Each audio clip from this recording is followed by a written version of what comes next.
Nah, lalu ada cara lain memanipulasi, tapi ini konteksnya agak berbeda, ini lebih pada soal politiknya ya. Kenapa di mata uang kertas itu kebanyakan adalah gambar pahlawan? Iya. Ya kan, bukan Syahrini atau bukan Hari Untung. Iya, itu ini juga tuh. Iya, supaya ini mengesankan nasional. Nasionalisme. Iya. Iya kan? Kalau emas dan perak, ini kan nggak ada bangsanya. Mau di Amerika, mau di Inggris, tetap laku dan nilainya sama. Orang Amerika nggak bisa bilang, emas saya 15.000 kali lipat dari emas saudara. Sekarang mereka bilang, kertas saya namanya US dollar 15.000 kali lipat dari kertas saudara yang namanya rupiah. Dan rupiah nggak laku kecuali di Indonesia, dolar laku di seluruh dunia. Ini konspirasi, bukan teori. Ini konspirasi. Oh, berarti maksudnya memang sedang berjalan gitu? Berjalan. Nah, berarti ini dari pemaparan Ustaz tadi bahwa kalau kita di rumah, misalnya gini, kita punya tabungan banyak, jadi banyak nih di rumah, tapi kita nggak punya emas, berarti kita nothing, nggak punya apa-apa? Nggak punya apa-apa. Secara nyata, Anda punya ilusi, seolah-olah Anda punya harta, tapi nggak punya apa-apa. Jadi misalnya gini guys, kalian punya tabungan berapa? 5 miliar gitu di tabungan kalian gitu ya. Nah, kalian bisa lihat di internet banking kalian gitu ya, gitu. Ada angkanya segitu. Gitu.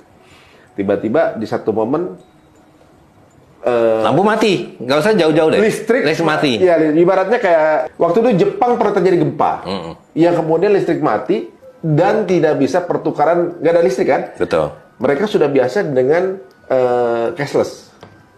Dan di sini berarti kita nggak punya duit berarti? Nggak punya duit, secara real ya, secara eksistensial. Waktu 8 jam listrik mati, setahun, 2 tahun yang lalu, kita nggak bisa bertransaksi. Nggak bisa bayar, nggak bisa terima uang, nggak bisa pakai ATM, nggak bisa pakai M-Banking, ya kan? Nah, ini sudah terjadi. Cuma kan kita seperti mendapatkan semacam jaminan, atau karena ilusi sebetulnya. Dan itu nanti next step, ketika kemudian akan muncul yang namanya uang digital. Uang digital itu bahkan bisa didefinisikan bahwa uang ini hanya laku sampai 3 bulan yang akan datang. Atau hanya laku di warung kopi saja. Jadi masa depan sistem uang fiat, nah ini istilahnya kan uang fiat, ya, fiat money, itu adalah program. Yang namanya uang digital itu adalah program. Nah, sekarang ini kan pertarungannya ada dua digital currency. Yang satu adalah digital currency yang anarkis, yang tidak jelas identitas legalnya dan sebagainya, itu yang disebut cryptocurrency, yang sekarang digadang-gadang. Nah, karena itu reaksi para bankir adalah dia juga akan membuat cryptocurrency-nya sendiri yang disebut sebagai digital rupiah, digital dolar, ya kan?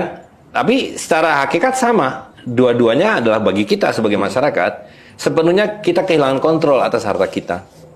Jadi kalau misalnya uang yang beredar sekarang adalah bagian dari sebuah ilusi, ya ibaratnya yang tadi Ustaz bilang, berarti cryptocurrency adalah another illusion. Ilusi di atas ilusi.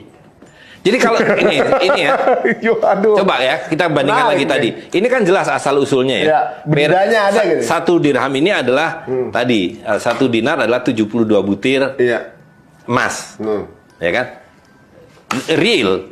Nah, rupiah juga masih bisa kita telusuri. Rupiah ini datangnya dari mana? Dulu ini nota hutang emas, dan sekarang diciptakan oleh Bank Sentral, Bank Indonesia. Masih bisa kita telusuri, bisa kita pegang.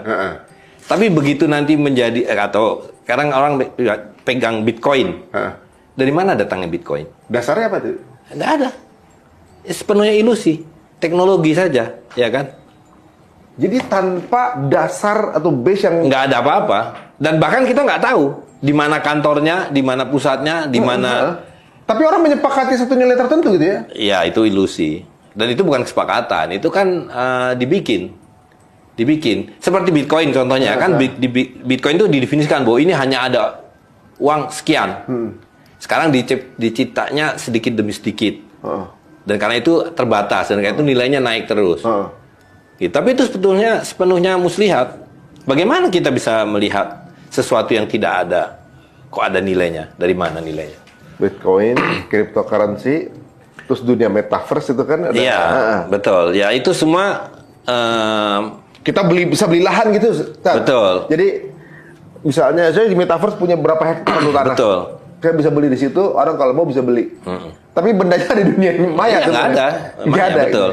Nah, metaverse lebih abstrak lagi, ya kan?